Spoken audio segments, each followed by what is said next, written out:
Hi guys, we're going to go ahead and read chapter 2 of the book Someone Was Watching. If you are not here at school, hopefully you can just follow along and watch this video so you can answer the questions in your packet. So here is chapter 2, and just read along with me.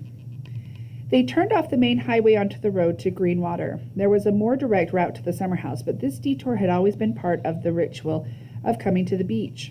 Chris was surprised that his dad had chosen to take it today. He figured that everyone would be anxious to get this trip over with. Need gas?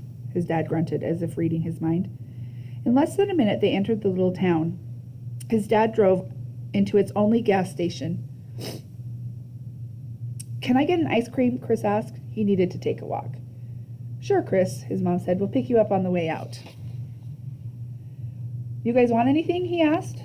No thanks, his mom said, turning toward him, but eyeing Chris's dad. Mike? She said after a moment. Her voice was soft but clear in the quiet of the car. At last his dad shook his head no. He was still shaking his head when Chris got out of the car as if he were saying no to something else. Chris crossed the street and walked back in the direction they'd come into town. He hadn't been to the Clover Bud since the accident. An ice cream cone would taste good. But when he reached the little shop, he saw that it was closed up and dark inside. A closed sign hung in the window almost on end, with the sea pointing skyward. Bud and Clover must have taken the afternoon off.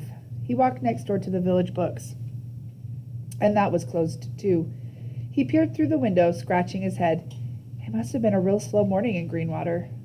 The next store down was Cow Butter Cookies. Chris breathed a sigh of relief. It was open.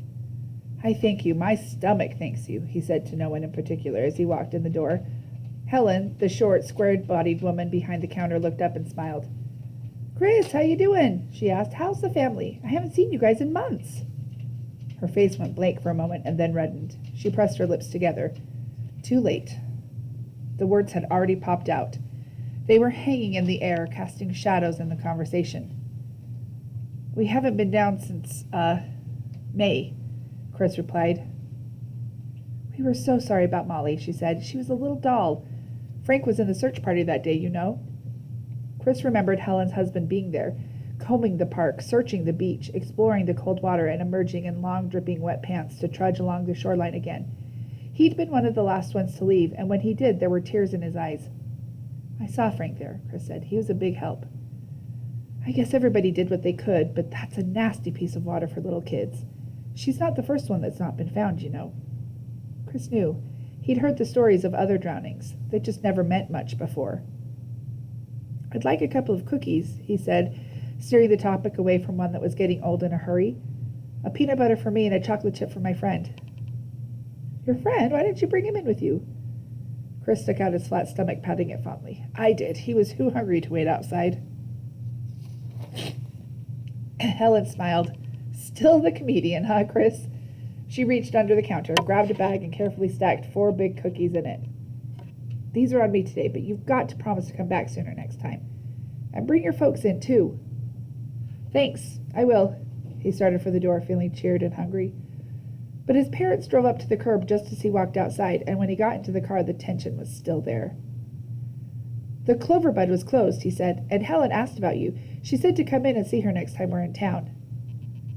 That may be a while, Chris, his dad said. Was he supposed to ask why now? No, his mom spoke up before he had to. We've decided to sell the summer house, Chris, she said. Her voice was unsteady, and she turned away from him, leaving him staring at the back of her head. Her shoulder-length brown hair danced in the breeze from the window. He didn't say anything at first. He just wondered how the decision had been made. They hadn't even asked him. Can't we wait? He asked. Maybe in a year or two we'll feel better about things, and then it would be too late. We could look for another house, his dad said. We might even find one we like better. There's no place I'll like better, Chris said. Neither of his parents said anything. He guessed that they were done discussing it. He slumped down in the seat, opening the bag of cookies. He was going to enjoy at least one of them before the knot in his stomach got too tight. They took a right turn onto the main highway and headed toward the river. Chris rolled down his window. He could smell it now, even from a mile away, that late summer odor of algae blooming in the calm backwaters and shallows, and the faint fishy smell that was only noticeable at first approach to the water. Memories of other summers came flooding back to him. He thought about the years before Molly had been born, when it had just been the three of them. They'd had a lot of fun coming to the river. Sometimes he'd come alone with his parents, and sometimes he'd bring Pat or another friend along. It all seemed so natural. He'd never really registered not having a little brother or sister because he'd never had one. His mom and dad had talked about the possibility of having another kid when he was younger, but he'd pretty much dismissed the idea. Then, 4 summers ago, they'd taken him out for dinner and told him that his mom was pregnant. He was shocked, but he didn't think he'd ever seen bigger smiles on their faces. She was born on Christmas Eve, only the first of many times that she disrupted his formerly peaceful, predictable life. His dad gave out little Christmas stockings full of candy and called her his sweet surprise. His mom simply refused to put her down. It wasn't long before she was winning Chris over, too. He found himself volunteering to hold her and creeping into her room to check on her at night. And once the weather warmed up, walking to the beach with her in the backpack. There, he'd thrown rocks or fed the ducks, and she'd made noises over his shoulder. 10-year-old girls thought she was adorable, which was a nice extra incentive. And, except for once or twice, his friends didn't tease him about spending time with his baby sister. By her second summer, she was talking. She said shoot when she watched him play basketball in the backyard, and bite when she begged him for some of whatever he happened to be eating at the time. She called him Kiss. She would run to meet him whenever she heard him come, yelling, "Kiss! Kiss!" He was never quite sure when she was saying his name and when she wanted a kiss. So he'd pick her up and give her a kiss just to make sure. At the summer house, he took her wading in the river and taught her to help him feed the ducks. At first, she wasn't sure about these greedy little creatures with the hard mouths, but Chris told her he had too many customers to handle all by himself. Before long, her favorite thing was feeding the custards. In the next 2 years, she was transformed from a baby to a little girl. Chris had had a hard time believing how fast she was growing up. At the time of the accident, his parents had planned to start her in part-time preschool in the fall. Chris figured she was ready. She was already trying to read books to him. Of course, her reading consisted of reciting from memory what was on each page of her favorite picture books. But she was good at it, good enough that she'd catch anyone who tried to skip over anything when they were reading to her. If she were sitting in the back seat of the car with me now, I'd be glad to read her as many books as she wanted, Chris thought, and I wouldn't skip a word. They turned left at the River Road stop sign, drove a quarter of a mile north, and turned left again into their driveway. Across the road, the big river moved as slowly as the midday sun, so slowly it couldn't be distinguished from a giant puddle. Its surface was pool table smooth, dimpled only occasionally by a rising fish, a duck, or something else, a turtle's head. Chris looked at the house. It was different somehow. He'd expected the grass to be long, and it was, and the flower beds needed weeding. But the house itself had changed. He'd always thought its front, with its big picture windows on either side of the red door, looked like a smiling, surprised face. Now it stared out blankly as if wondering what was going on. Maybe it was because the blinds were closed, but it made Chris uneasy. What if the house knew that it was going to be sold to someone else after all these years? They went inside, into the lifeless, musty air. Dust clung to everything. His mom opened the windows and sat down on the couch with her face in her hands. His dad walked over to her, stood there for a moment, and went into the kitchen. Chris heard the faucet running and the back door close. He walked into his bedroom and flopped onto the bed.